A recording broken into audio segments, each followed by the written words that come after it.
রাধে রাধে বন্ধুরা, আমি আবারও চলে এসেছি একটা নতুন ভিডিও নিয়ে। আজকে তোমাদের কাছে আমি গল্প শোনাবো নবদ্বীপের সোনার গৌরাঙ্গ মন্দিরের এক অনন্য অলৌকিক ইতিহাস এবং এই মন্দিরের শুভ দিনে কি কি উৎসব পালন করা হয় সেই সব গল্প তোমাদের কাছে আলোচনা করব।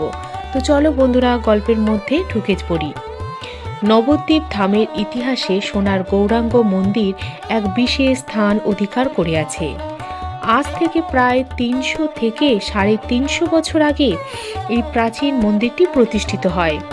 নিত্যানন্দ প্রভুর বংশধর তথা পরম বৈষ্ণব সাধক শ্রী প্রতাপ চন্দ্র গোস্বামী এই পবিত্র মন্দিরটি প্রতিষ্ঠা করেন। এই মন্দির প্রতিষ্ঠার নেপথ্যে রয়েছে এক অলৌকিক কাহিনী। জনশ্রুতি অনুযায়ী সাধক প্রতাপ চন্দ্র একদিন স্বপ্নে স্বয়ং মহাপ্রভুর আদেশ পান। প্রভু তাকে একটি সোনার বিগ্রহ প্রতিষ্ঠা করে সেবা করার নির্দেশ দেন।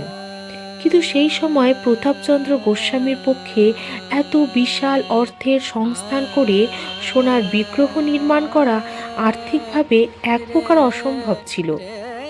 ভক্তের এই দুশ্চিন্তা দূর করতে মহাপ্রভু পুনরায় স্বপ্নে দেখা দিয়ে তাকে অভয়বাণী শোনান। তুই চিন্তা করছিস কেন?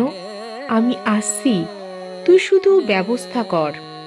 মহাপ্রভুর আদেশে অনুপ্রাণিত হয়ে তিনি অষ্টধাতু দিয়ে বিগ্রহ তৈরির উদ্যোগ নেন। ঠিক সেই সময় ঘটে এক অলৌকিক ঘটনা। বিগ্রহ তৈরির সময় ভক্তদের দানে অভাবনীয়ভাবে প্রচুর পরিমাণ সোনা সংগ্রহিত হয়।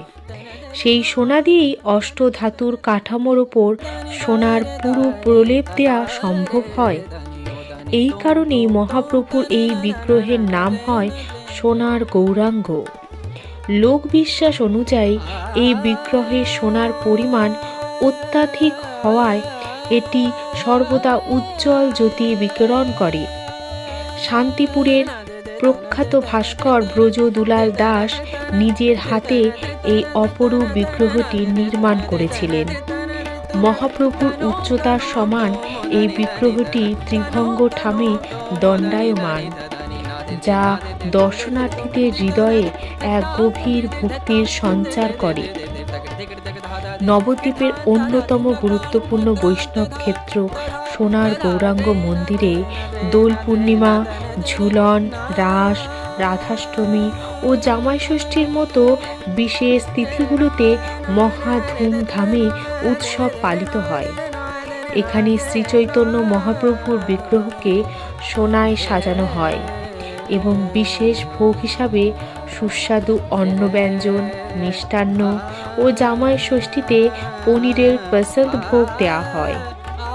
দোল পূর্ণিমায় বড় উৎসব হয়। এরপর মহাপ্রভুর অন্নপ্রাশন পালিত হয়, যা বিষ্ণুপ্রিয়া দেবীর বংশধররা আয়োজন করেন।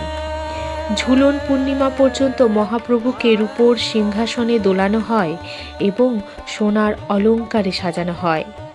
এই দিনে মহাপ্রভুকে ঘরের জামাই হিসাবে গণ্য করে বিশেষ আদর আপ্যায়ন ও উৎসব পালন করা হয়।